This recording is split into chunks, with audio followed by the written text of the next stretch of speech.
Hello everybody, we're getting ready to do lesson 8.6 part 2, pre-calculus math today. And in today's classwork lesson you will have 8 points that will go onto your notebook sheet, notebook guide. And we'll have 56 points that will go onto your classwork sheet. Have those out, students. And put your name, date, period. If you're a homeschooler or a onliner, put your due date here. And then we go into today's bell work. Evaluate NCR here. Verify your result using a graphing calculator, students. So you have these two here, students, teachers. Give your students they should do this in 5 minutes, no problem. See you in 5. Okay, welcome back for the solutions for today's bell work for 11. Choose 8. So our solution there, the way we here's our using our formula here to find a combination. So 11 factorial over 8 factorial, 3 factorial, and that will give us this array up here. These will cancel, so you have 11, 10, and 9 over 6, and that will become 165 here for number 75. 8 factorial 6 here. These will cancel, and then again 11, 10, and 9 over 6. And then for this one down here, we have 16, choose 13, and then these will cancel here. And then you have 16, 15, 14 over 6, and that will come out to 560 for number 76 here. To our part 2 here of 8.6, we got a notebook slide page here. Mutually exclusive events. Two events A and B from the sample space are mutually exclusive when A and B have no outcomes in common. In the terminology of sets, the intersection of A and B is the empty set, which implies that the probability of A intersecting B will equal 0. For instance, when 2 dice are tossed, the event A of rolling a total of 6 and the event B of rolling a total of 9 are mutually exclusive. To find a probability that one or the other of 2 mutually exclusive events will occur, you can add their individual probabilities. So that would be the one way that you would be able to find your intersection. The probability of the union of 2 events. So if A and B are events in the same sample space, then the probability of A or B occurring is given by probability of A union B would equal probability of A plus probability of B minus probability of A union B, or intersection of B. If A and B are mutually exclusive, then the probability of A union B would be probability of A plus probability of B. So let's try one now. The probability of a union. One card is selected at random from a standard deck of 52 playing cards. What is the probability that the card is either a heart or a face card? So what is that probability? Because the deck has 13 hearts, and what are we looking for? Either a heart or a face card. The probability of selecting a heart, event A, is 13 out of 52. So we got 13 out of 52 as a heart. Similarly, because the deck has 12 face cards, the probability of selecting a face card, event B, is probability of selecting a face card, event B, is 12 out of 52, right? So because 3 of the cards are hearts and face cards, it follows that probability of A intersection of B would be 3 over 52. So here is a Venn diagram here of that situation. Here's your hearts, and then of the hearts you have Jack, Queen, and King. So the probability of N intersecting with the intersection of A and B would be 3. So it'll be 3 out of 52. This would be a pretty good diagram of that. Finally, applying the formula for the probability of the union of two events, you can conclude that the probability of selecting a face, or rather a heart or a face card, is the probability of A union B would equal probability of A plus probability of B minus the probability of A intersection of B. And when we apply numerical values to this up here, we have equals 13 over 52 plus 12 over 52 minus 3 over 52, and we add that up, we get 22 over 52, which would be 0.42. So down here in our guided practice, one card is selected at random from a standard deck of 52 playing cards. Use a formula to find the probability of the union of the two events. So the card is a club or a king. So for a club or a king, and then down here, this is yours, students. We're going to do this one now. The card is a club or a king. So the card is a club or a king. Event A will be a club. Event B would be a king. So here we go. The probability of the event will be probability of A, so a club, plus the probability of B minus the probability of A intersection of B. So when we plug in our values here for this, we have 13 over 52 plus 4 over 52 minus 1 over 52. So probability of a king, that's a club, would be 1 over 52. And then when you add these together, you get 16 over 52, which simplifies to 4 over 13 for this situation. Onward to our next example 6, probability of mutually exclusive events. The Human Resources Department of a company has compiled data on the numbers of employees who have been with a company for various periods of time. The results here are shown in the table. So here we have years of service and then number of employees with these years of service. An employee is chosen at random. What is the probability that the employee has A, 4 or fewer years of service? So 4 or fewer years will be down here, right?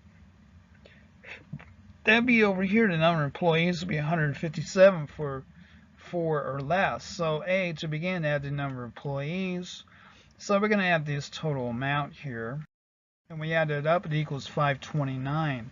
So when we add that up, it's 529. So the total number of employees is 529. Next, let event A represent choosing an employee with 0 to 4 years of service. From the table, you know there are 157 employees with 0 to 4 years of service. The probability of choosing an employee who has 4 or fewer years of service will be this quotient here, which comes out to 0.30. So it'll be 0.3 would be your probability of that situation. Okay, so B, 9 or few years of service. So 9 or fewer would be down here, right? So what do? Let event B represent choosing an employee with 5 to 9. See, 9 or fewer. So with 5 to 9 years of service. So 5 to 9 would be down here, which would be 89, right? From the table, you know that there are 89 employees with 5 to 9 years of service.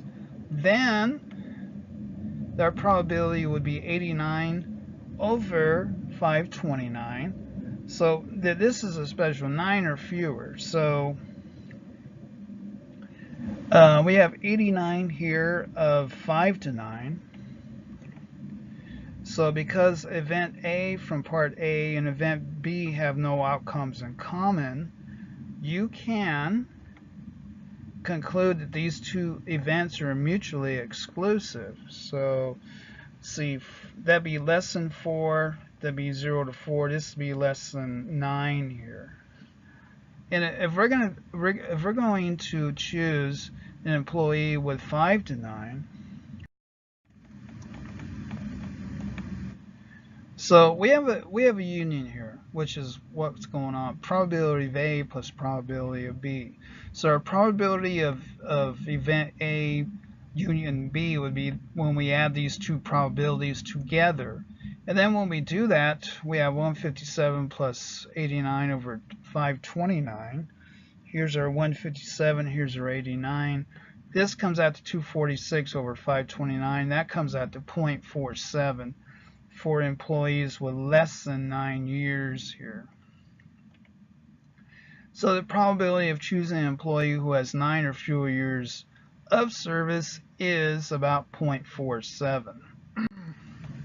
So let's go into one now. Use a table. We got a table here which shows the age groups of students in a college sociology class.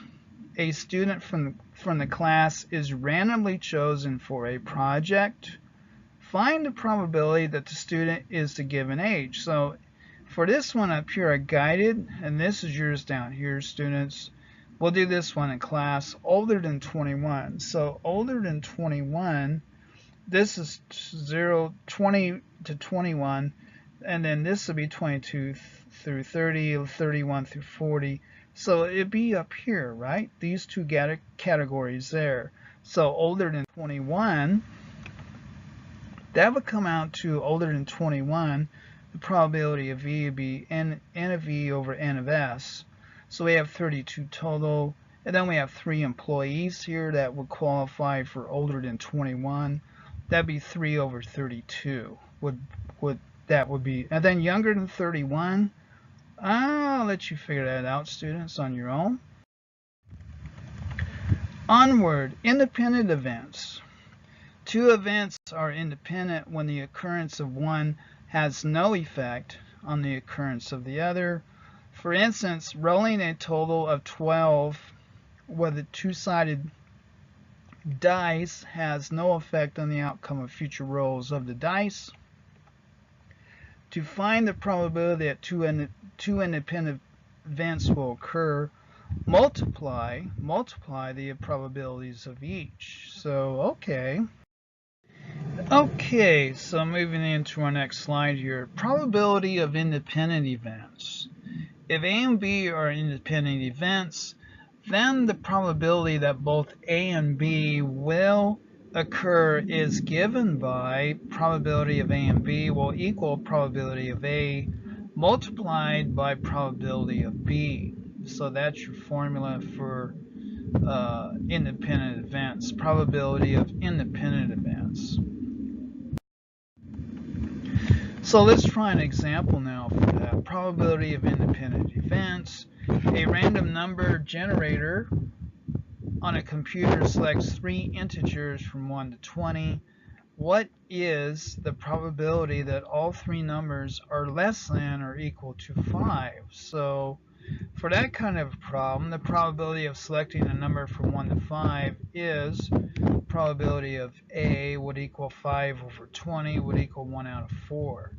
So the probability of selecting a number from 1 to 5 would be there'd be 4 of those kinds of situations, with 20 being the upper limit there, and there'd be 5 different possibilities from selecting a number from 1 to 5, and that simplifies 1 over 4.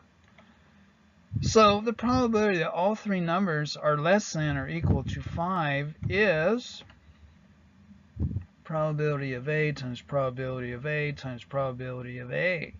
So probability that all 3 numbers are less than or equal to 5 would be this product here, 1/4 multiplied 3 times. So it'd be 1 over 64 that would happen. And then up here, again, a random number generator selects 3 numbers from 1 through 10. Find the probability of the event. So all 3 numbers are even from 1 through 10. So for this, all three numbers are even. How many even numbers are there? From 1 to 10, there are 5. So again, we have 3 possibilities here of selections. We have 3 selections. So it'll be 5 over 10, 5 over 10, 5 over 10. It'd be 125 over 1,000. So it would be reduced down to 1 out of 8 would be that kind of probability.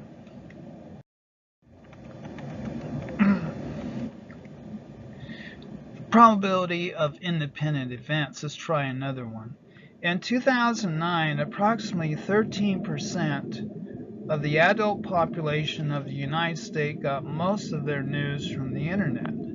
In a survey, 10 people were chosen at random from the adult population. So 10 people were chosen at random from the adult population. What is the probability that all 10 got most of their news from the internet? Well, we have an initial statement up here, 13%. Let A represent choosing an adult who gets most of his or her news from the internet. The probability of choosing an adult who got most of his or her news from the internet would be 0.13. The probability of choosing a second adult who got most of his or her news from the internet is 0.13, and so on.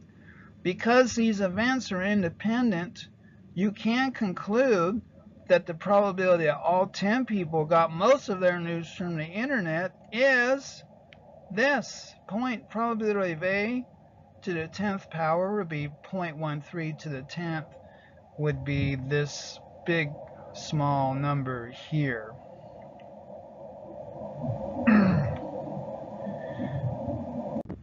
Okay, so let's move into our guided practice here. Marketing. Suppose that the methods used by shoppers to pay for merchandise are as shown in the circle graph. Here's our circle graph.